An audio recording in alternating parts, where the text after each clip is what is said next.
Welcome back to channel Todopedia, dan kalau di video sebelumnya kita udah ngebahas tentang saham-saham small cap yang terbaik untuk investasi. Nah, di video kali ini kita bakalan lihat saham-saham mid caps yang juga bagus, yang juga potensial, dan bisa teman-teman pertimbangin untuk masuk ke dalam portofolio investasi jangka panjang kalian. Ya, jadi buat teman-teman yang lagi nyari saham yang bagus, yang potensial untuk investasi, tonton video ini sampai habis supaya kalian bisa dapet saham-saham pilihan, saham-saham mid caps pilihan untuk investasi jangka panjang. Nah, sebelum kita mulai, seperti biasa, jangan lupa subscribe channel Todopedia dan tekan lonceng notifikasi supaya teman-teman terus up to date sama channel Todopedia. Dan teman-teman juga bisa dapetin produk digital Todopedia, di mana di sini kalian akan dapat produk digital yang tentunya bisa berguna, bisa ngebantuin investasi kalian.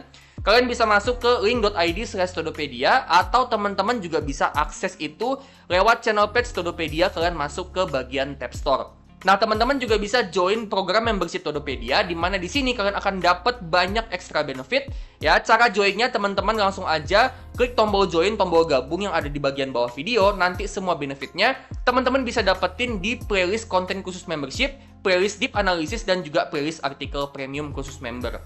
Oke, kalau gitu langsung aja kita mulai ke videonya.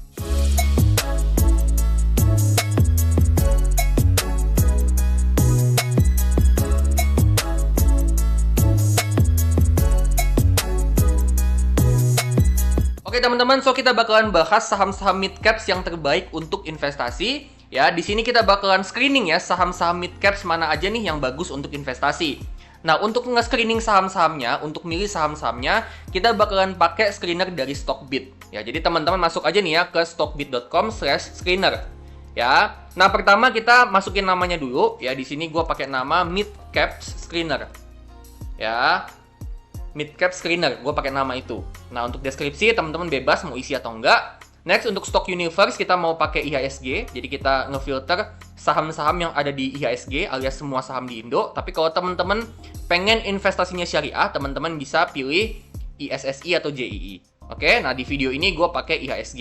Oke, nah next untuk screening rules ya, kita tambah rule teman-teman ya, basic ratio. Ya, di sini kita ketik aja market cap. Nah, jadi kalau kita bicara tentang market cap, saham-saham yang masuk ke dalam kategori mid caps itu adalah saham-saham dengan market cap antara 5 triliun ya sampai 50 triliun. Jadi di range segitu itu masuk kategori saham-saham mid caps. Oke? Nah, jadi kita pilih market cap di sini, terus kita pilih di sini lebih besar sama dengan kita ketik aja 5 triliun, teman-teman. 5.000, 5 juta, 5 miliar, 5 triliun. Oke? Nah, market cap-nya lebih besar dari 5 triliun atau lebih besar sama dengan minimal 5 triliun. Ya, minimal 5 triliun. Terus kita klik lagi add rule, basic ratio. Kita ketik lagi market cap. Ya, kali ini kita pilih lebih kecil sama dengan 50 triliun. Gitu ya. Jadi antara 5T sampai 50T. Oke? Nah, berikutnya kita mau saham perusahaan yang bagi dividen dengan yield itu minimal 5%. Ya, jadi kita mau saham perusahaan yang bagi dividen supaya kita bisa dapat passive income. Ya, jadi ketika nanti harga sahamnya turun, ya seenggaknya kita tetap dapat passive income dari dividen. Ya, kita klik add rule, basic ratio, teman-teman ketik dividend yield, ada suggestion-nya, teman-teman pilih di sini lebih besar sama dengan 5. Ya, ini otomatis 5%, teman-teman ya. Dia langsung ngebaca ini persen, 5% gitu ya. Next, kita mau saham perusahaan yang dari segi kinerja perusahaan ya, dia mampu menghasilkan laba yang besar dari modal yang dia punya. Dengan kata lain, dia mampu mencetak profit yang besar dari modalnya. Ya, nah itu kita nilai dari rasio namanya return on equity. Nah, teman-teman langsung aja klik add rule, basic ratio, teman-teman ketik return on equity. Ya, minimal, kita mau return on equity itu minimal 10%. Artinya, dari modal yang dia punya, dia bisa menghasilkan laba itu 10% dari modalnya. Gitu ya, jadi itu menandakan perusahaan yang punya kemampuan cetak profit yang besar. Ya, jadi kita mau minimal 10%. Semakin besar, semakin bagus.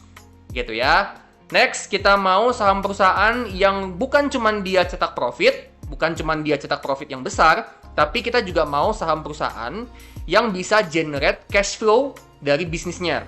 Ya, jadi kita bukan cuman mau saham perusahaan yang cetak laba, tapi kita juga mau dia cetak cash flow. Gitu ya. Nah, untuk kita bisa seleksi perusahaan yang kayak gitu, kita klik add rule, basic ratio, ya. Terus teman-teman ketik aja di sini free cash flow. Ya, free cash flow, terus ada suggestion free cash flow TTM. Ya, free cash flow TTM, kita mau free cash flow-nya itu ya minimal 100 miliar.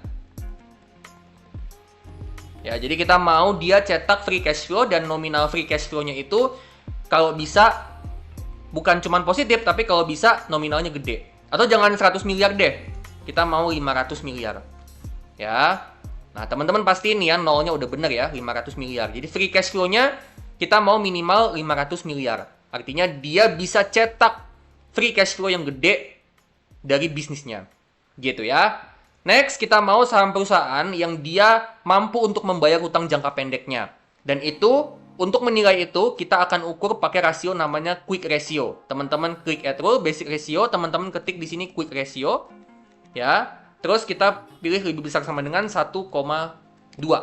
Ya, 1,2 atau 1,5 terserah ya. Kalau misalnya teman-teman mau lebih ketat lagi seleksinya, bisa 1,5 atau 2 gitu ya. Jadi kalau misalnya kalian mau seleksinya lebih ketat, kalian bisa gedein, tapi kalau gue pribadi di video kali ini, gue akan pakai 1,2.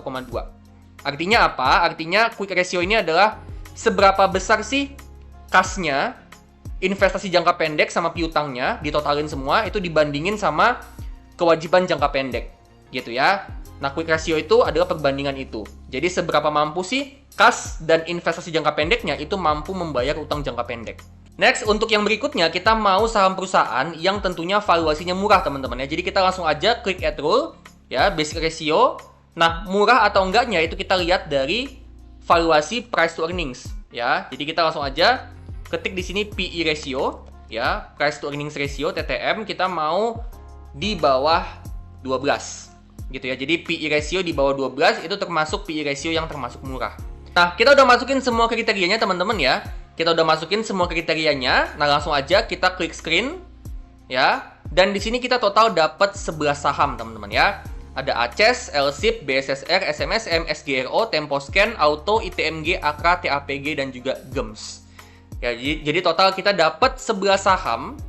Yang mana ini adalah saham-saham mid caps yang bagus untuk investasi jangka panjang. Dia punya kemampuan bayar utang yang bagus, dia punya kemampuan cetak profit yang bagus, dan perusahaan-perusahaan ini bisa generate cash flow dari kegiatan bisnisnya. Ya, jadi 11 saham ini teman-teman bisa pertimbangin untuk kalian masukin ke dalam portofolio investasi jangka panjang kalian. Nah, tentunya nggak langsung dibeli 11-11-nya teman-teman ya, bukan berarti langsung dihajar kanan 11-11-nya. Ya, tapi kalian coba lihat lagi, kalian analisa lagi gimana kinerja dari perusahaannya, ya, kinerja keuangannya seperti apa, prospek dari industrinya seperti apa ke depannya. Dan teman-teman jangan lupa untuk juga ngeliat website dari perusahaannya supaya kalian tahu nih, ya, kalau misalnya kalian beli saham, kalian tahu bisnis yang kalian beli ini bisnis yang seperti apa sih? Ya, dia jualan produk apa, jualan jasa apa, dan gimana sih prospek industrinya untuk ke depannya. Oke, teman-teman, so ini dia ya. 11 saham mid caps yang bagus untuk investasi jangka panjang untuk beberapa tahun ke depan. Ya, menurut gua untuk 11 saham ini cocoknya memang kita hold untuk seenggaknya 3 tahun ke depan, ya, 5 tahun ke depan, atau bahkan kalau mau lebih lama lagi ya bisa 10 tahun ke depan. Ya, ada ACES, ada LSIP, BSSR, SMSM, SGRO, Temposcan atau TSPC, Auto, ITMG, Akra, TAPG, dan juga GEMS.